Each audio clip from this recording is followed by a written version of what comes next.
lots of deadlines, and deadlines for second chance and deadlines for columns, but the most important deadline I actually had was to get my Mother's Day parcel in the mail, express post, to get to my mum.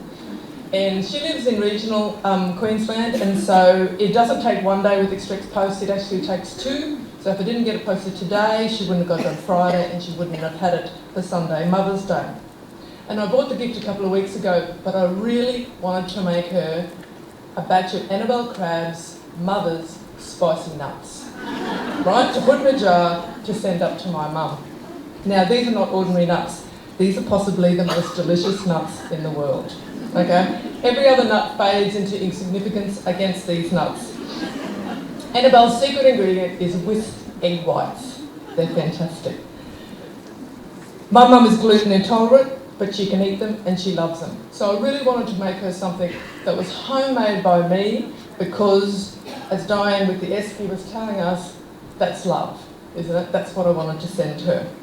So I nipped out to the shops, I got the nuts, I went home, I cooked the nuts, I cooled the nuts, I put the nuts in a jar, I wrapped them up with everything else. No, took it downstairs because I knew I was going to buy a box at the post office, and I put them in the passenger seat of the car, and I moved away in time to see the nuts roll out of the car in a glass jar and smash on the ground.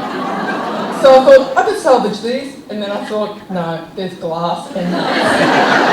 And my Jack Russell pup trying to get in there to eat the nuts, and I had to stop him from getting glass in his paws, but I thought, that's fine. Cleaned up all that, got rid of the glass, went upstairs to make more nuts, we had no nuts, went down to the shop, got more nuts, pulled them up, cooked the nuts, cooled the nuts, put the nuts in another glass jar, and then took them down to the post office, and the nuts got posted.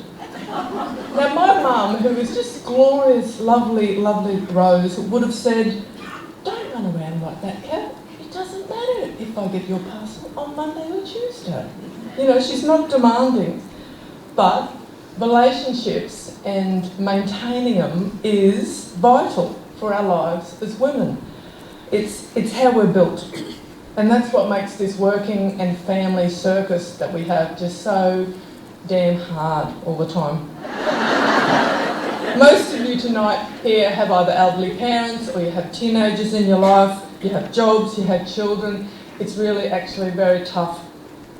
And so I think we need to cut ourselves some slack. Being good is exhausting. Let's forget about being the martyrs, come down off the cross, we need the wood.